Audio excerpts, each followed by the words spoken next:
So Brexton Busch goes out, finishes fourth, does not make the A main. I'm in the pitting area, and I watch someone who runs the event go to the Kyle Busch pitting area and talk to Kyle Busch.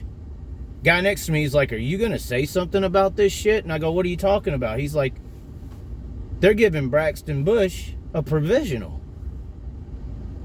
And I said, really? He said, yeah, man, you got to say something about this. I was like, all right, hold on. We got to figure this out. So I walk over to Kyle Busch. I said, hey, what's... he was talking to fans at first, took a picture or two. And after they're done taking their pictures, it's just me and him. And I said, so you're getting a provisional. Why? Did they tell you why? He's like, oh, I guess they just really want me in the show. That's cool. I said, yeah, I'm just, okay, that's what you know. So...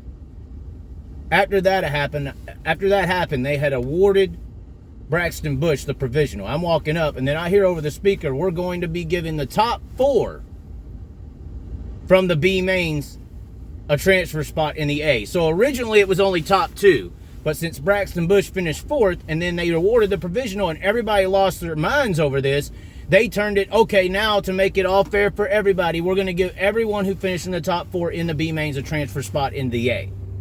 Then, at that point, I had heard there's some more people upset, not just because they gave him the provisional, but now that the whole building can see they're trying to twist this around and give everybody a spot just to get him in the show. Then there's some people who had already loaded up their cars because it had been so long since the B main was finished and they had it transferred that they had already taken their vehicles and loaded them into trailers, broke them down, all this stuff. People were upset about that as well.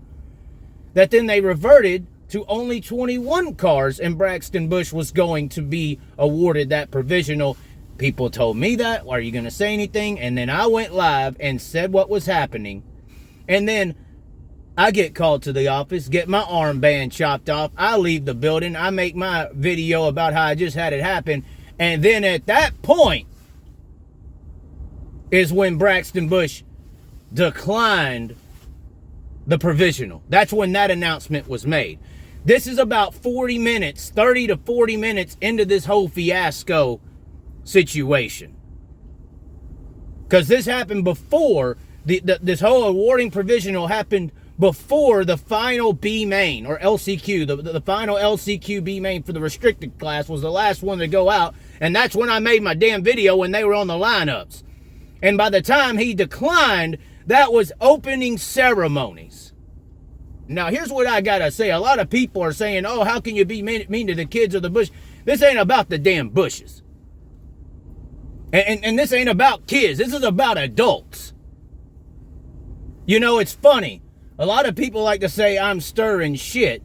But I've made, not necessarily a living, but I've had a life here in the last 3 or 4 years by just calling out bullshit that adults do. Now, that's the sad part.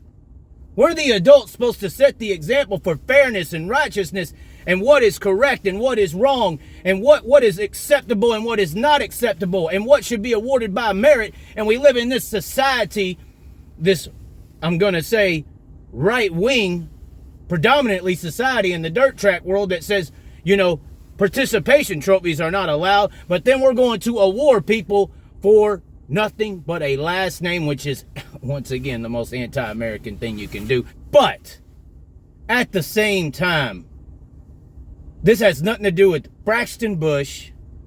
This has nothing really to do with Kyle Busch. He ain't done a damn thing but go out there and drive the hell out of race cars. And I honestly think if we sat down for a damn interview or had a talk, it'd be one of the biggest videos and possibly could change motorsports and help people, because he don't even understand, whoa, why? What do you mean when I talk about respect for sports? And then he's on Twitter the next day having to basically repeat what I'm saying. First of all, it is a little more intricate of a situation than that. I didn't plan on putting this video out, but I've seen this narrative of he was offered it and declined, the promoters are at fault. That inclination to decline took a minute. And there was a lot of things that were going on, and a lot of the things and the shifting and things that happened was worth reporting and talking about and saying, this is bullshit. Now, once again, a lot of people say I just talk a bunch of shit. But if you listen instead of hear, I'm just talking about the bullshit that adults create. It has nothing to do in this situation with the kid. It's the most innocent person. And honestly, it is possibly the best thing that could have happened. Because if that kid can understand what just occurred, he can now understand that if you're going to earn something in this racing world and everybody's playing on the field that you're playing in too, you got to earn it or people are going to be upset about that.